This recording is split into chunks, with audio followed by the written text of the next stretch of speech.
Hi mga kamama cooking! Ngayon magluluto ako ng nilagang baboy. Ayan, hugasan ko na ang baboy.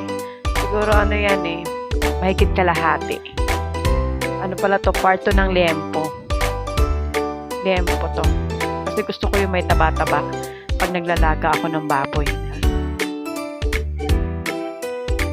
Ayan, linisan ko siya ng maigi.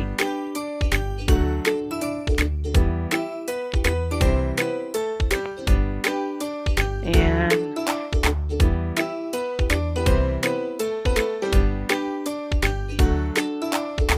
Ayan, para ko siya nilalabahan.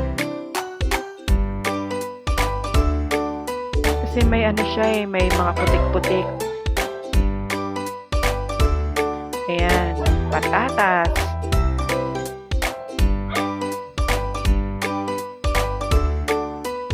Yan lang yung isasahog ko.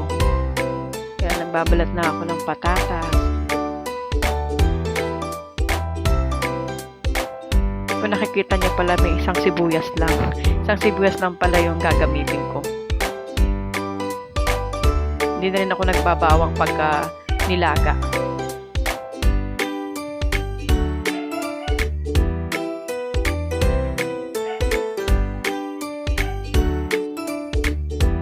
Bilis na kamay ko, no? Mga kamama cooking. May lakad yata ako dyan.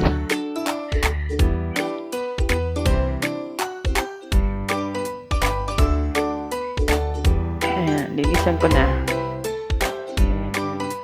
Luwain ko na ang patatas.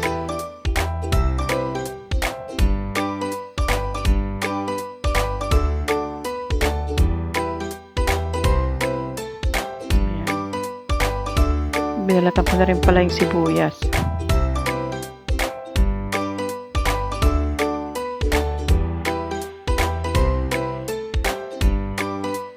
Kasi pa naglalaga ako ng baboy, gusto ko igigisa ko siya.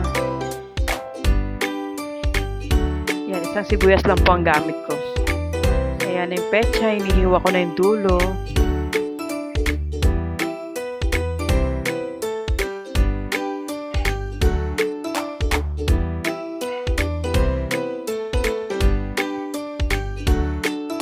Ayan na, ready na. Ayan, naglalagay ako ng konting mantika. Inigis ako na yung sibuyas. Ayan, palabasin ko lang yung konting aroma ng sibuyas bago ko ilalagay yung baboy.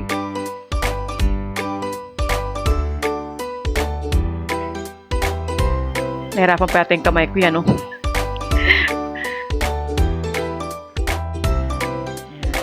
Yan na yung baboy. Gigisa ko siya. Gisa-gisa lang. Nilalagyan ko na yan ng patis tsaka ng paminta. Para may lasa na siya.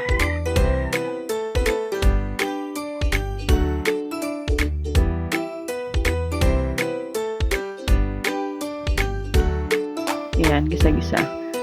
Then tatakpan ko siya hanggang matuyo siya.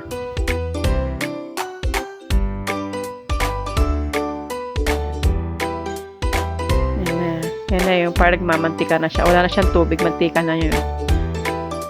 Mantika niya na yun. Yan. Lalagyan ko na siya ng tubig.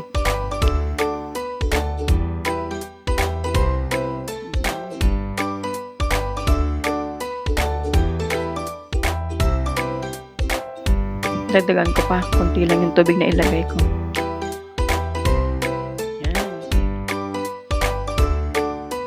Ayan, may pampalasa akong nilagay. Pamintang buo. Ayan. Check ko siya kung malambot na.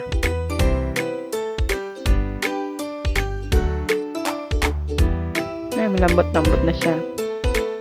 Pakuluan ko pa ng mga 2 minutes. Ayan, nilagay ko na yung patatas kasi malambot na yung baboy.